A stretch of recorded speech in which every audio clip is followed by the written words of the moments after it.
तीर के बाद की लीला पूर्ण कथा। वन में गहरा मौन था।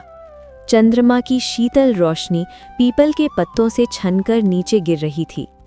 उसी क्षण जरा का छोड़ा हुआ तीर आकर श्री कृष्ण के चरण में लगा, परंतु ना कोई चीख, ना कोई पीड़ा की लहर, केवल एक शांत मुस्कान।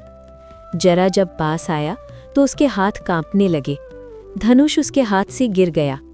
वो समझ चुका था उसने किसी साधारण मनुष्य को नहीं, स्वयं भगवान को आहत किया है। वो उनके चरणों में गिर पड़ा। प्रभु, मुझसे भयंकर अपराध हो गया, मुझे दंड दीजिए, पर क्षमा कीजिए। श्री कृष्ण ने धीरे से उसकी ओर देखा। उनकी आंखों में करुणा थी, वैसी करुणा जो केवल ईश्वर में होती है। उन्होंने कहा, जरा भय मत करो, ये तुम्हारा अपराध नहीं, समय की लीला पूर्ण हो रही है, तुम केवल निमित्त बने हो। जरा रो रहा था, उसके आंसू कृष्ण के चरणों पर गिर रहे थे। तभी श्री कृष्ण ने अपना दिव्य रूप प्रकट किया। क्षण भर के लिए वन का दृश्य बदल गया। जरा ने देखा उसके सामने वही कृष्ण नहीं, बल्कि 4 भुजाओं वाले चतुर्भुज नारायण खड़े हैं। हाथों में शंख, चक्र, गदा और पद्म।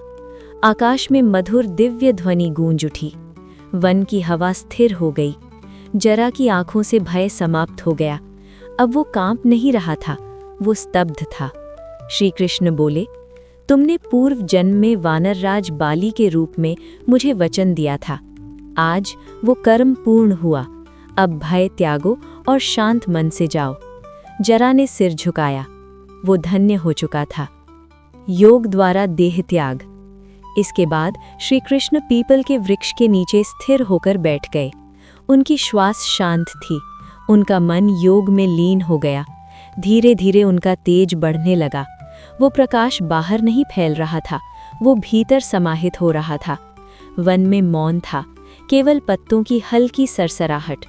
तभी उनके चारों ओर एक दिव्य आभा प्रकट हुई। देवताओं की सूक्ष्म उपस्थिति महसूस होने लगी। और फिर योगेश्वर ने अपनी देह लीला समेट ली। उनका आत्मस्वरूप परम धाम को प्रस्थान कर गया। वन शांत हो गया, जैसे कुछ हुआ ही ना हो। दाह संस्कार। समाचार द्वारिका पहुंचा। यादव वंश पहले ही विनष्ट हो चुका था।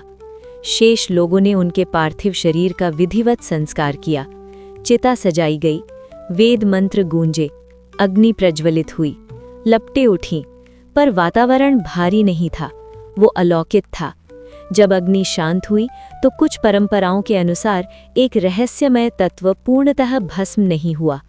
ओडिशा की लोक कथा मानती है कि वो दिव्य तत्व बाद में समुद्र के माध्यम से पवित्र भूमि तक पहुंचा। इसी से जुड़ी आगे की कथा भगवान जगन्नाथ के दारु ब्रह्म से संबंधित मानी जाती है। और उसी दिव्य अवशेष ने समय के साथ एक नई लीला की तैयारी की, जो सदियों बाद पुरी की पवित्र भूमि पर प्रकट हुई।